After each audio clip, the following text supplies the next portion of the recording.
guys, and welcome back to my channel. To those who are new to my channel, to those who don't know me, my name is tutor Palani, and guys, you are not late, you are not early, you are right on time. Click the subscribe button below and the notification bell so that you can be part of the notification gang and be part of this exciting family. And to my returning subscribers, hi my people, and welcome back. So guys, today I'm coming back with another Let's Talk video. I have already told you guys that this month we'll be talking all things career, and today I have decided that, you know what, Nan, let me talk to my people about life after varsity. I'll be sharing with you guys my experience versus my expectation a bit of life after varsity, like what I went through after varsity, so that if there's anyone going through a similar situation, they should know that at the end of the day, at the end of the tunnel, there is light. So let's get into today's video.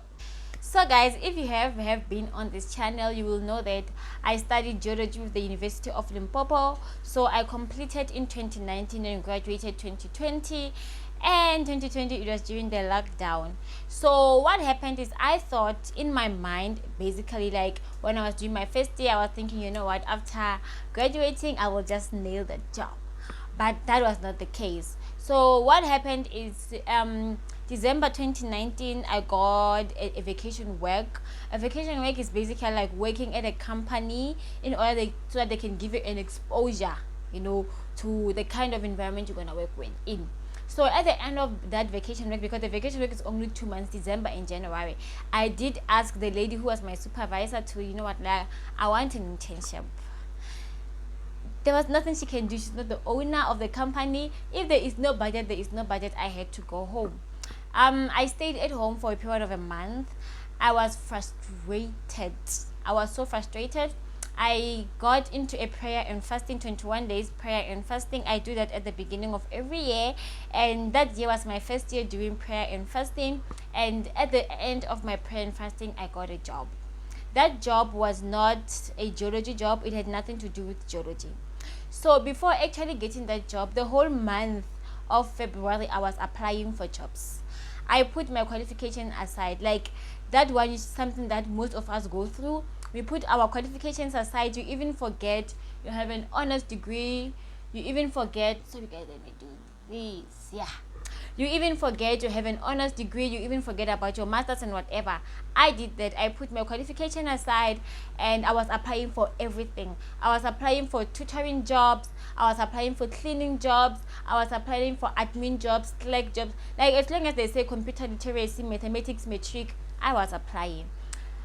And then, like, luckily for me, within a period of a month, I got a job as a tutor. I was working for this company called Lighting Tomorrow. We were not really tutors. We were like sort of assisting kids with homeworks and stuff. And they placed me in a very deep rural remote area. I am from a rural area. I am from Zibidiela. Zibidiela is a rural area, but it's not remote. Zibidiela is advanced, guys. There's network, there's transport, like everything is just accessible, you know. So at that point in my life, I was staying in a very, like, remote area. The water was salty. I'm not saying ZB there's no salty water. We used to drink salty water, but now things have advanced. We have clean water, pure water for people to drink. So yeah, now the reality kicks in. I'm doing the job I didn't go to school for. I have to assist teachers now. Like, I'm working in a school. I have an honors degree, but I assist teachers. So what happened is that I sank into depression. For the first 3 months of being there, I was so depressed. There was no network. Water was a problem. Electricity would be gone for like 2 days. Imagine, like, 2 days without lights. Guys, I've never been in that situation before. Mind you, I was at University of Limpopo. We always have electricity. We always have water. Going to buy groceries is just here. When I have to go buy groceries, I had to travel. Like, I was traveling as though I do work from Limpopo. Like, it was a long distance, and that was not an environment I was used to. And at the same time, I was questioning God, why do I have to be there here? Why do I have to do this job? What have I done to deserve this? You know, it was a very frustrating moment of my life, but at the same time, I was grateful that I was not at home, you know. So time went by. We went home during lockdown, and then after lockdown I had to go back to work.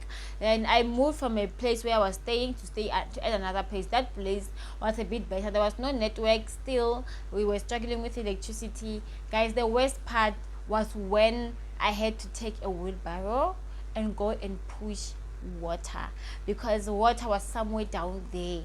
Like, it was a distance. I don't know how to measure distances, but it was a long distance, guys. I had to take a wheelbarrow to go and get water for me to bath.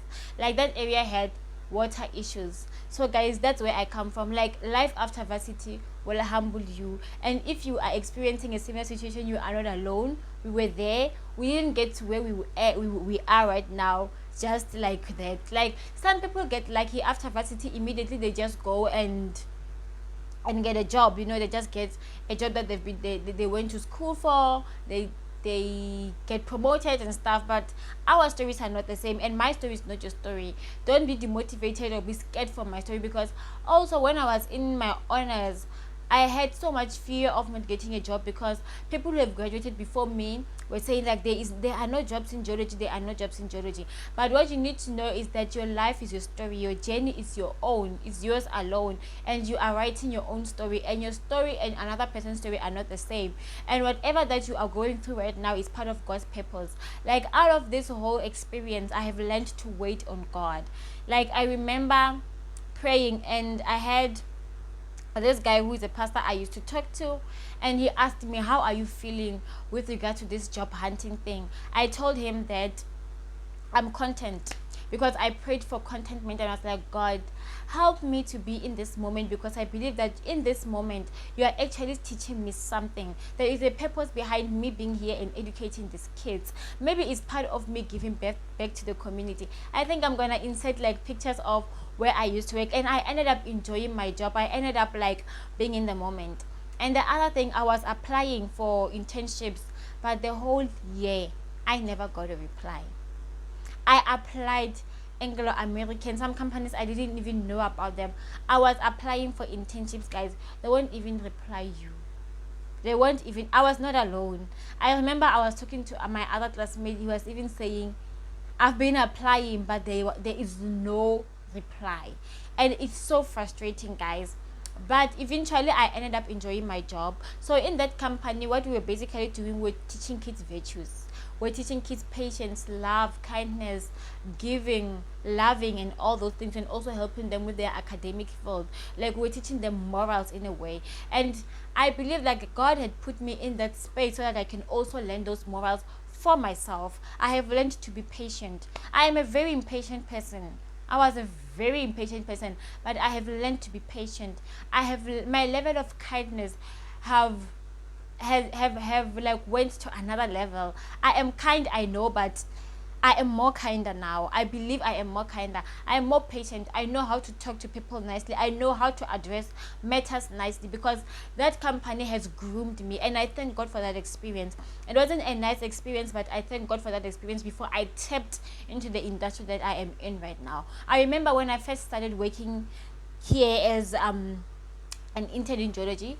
I remember there was a time someone like literally like shouted at me, and I had the grounds to say, don't talk to me like that and stuff. But because of the virtues that I have learned through the company, I knew that as a person, you don't react, you respond.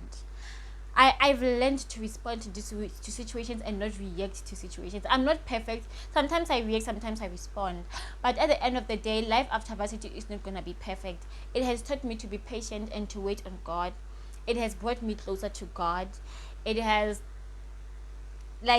taught me the waiting period, and it has taught me that in each and every waiting period there's a purpose. Like, when God puts you in a certain area, in a certain situation, it's actually part of his purpose and plan for your life. So where you are right now is not where you want to be. I know, even myself, where I am right now is not where I want to be, but I'm exactly where God wants me to be, and I am working towards the destiny that God had for me.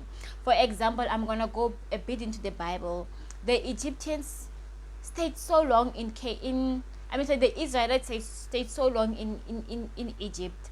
They were oppressed, but at the end of the day, God took them out of Egypt and took them to Canaan. So all of us, where we are right now, is not where we want to be. We are on our journey to Canaan, and eventually we are gonna get there. The only thing you need to do is to be patient with God and be patient with your journey. Don't compare your journey with another person's journey. The one thing that kept me going is that I never compared myself to another person. I knew that my journey is mine alone, and I'm not working it alone. I am working it with God. So I just wanted to tell you guys that like life after adversity is not gonna be easy, but for some it's easy. You are gonna learn to be patient. You're gonna see God's purpose behind it. It's gonna like open your eyes to new possibilities. You are gonna see what you are capable of doing outside of your career. It's gonna teach you like to know the purpose of God for your life. So I don't want this video to be too long because I can talk. So guys, that's just a story of my life after varsity. But at the end of the year, in December, I got an interview for a geology interview. I got an interview for geology after the whole year of waiting, of praying and trusting God. And that's how my career started. So guys, I believe this video talks to you, it talks to your life. It's a bit of a story time. I didn't want to talk about another person's experience, but I wanted to talk about my experience. So I hope you learned something, and most importantly, wait on God, pray, believe God, because God didn't put you in that career by mistake. You didn't study that course by mistake. You studied it because it was it was part of God's plan for your life, and things will happen at the right times. Isaiah 60 verse 22. I hope it's the right one. When the time is right, I, the Lord, will make it happen. Thank you very much if you have watched to the end, guys. I love you very much, and thank you for the support. I'll see you on the next one. Please don't forget to subscribe, like, comment, and leave and comment. Yes, please comment and share as well. Thank you very much, guys. I'll see you on the next one. Bye.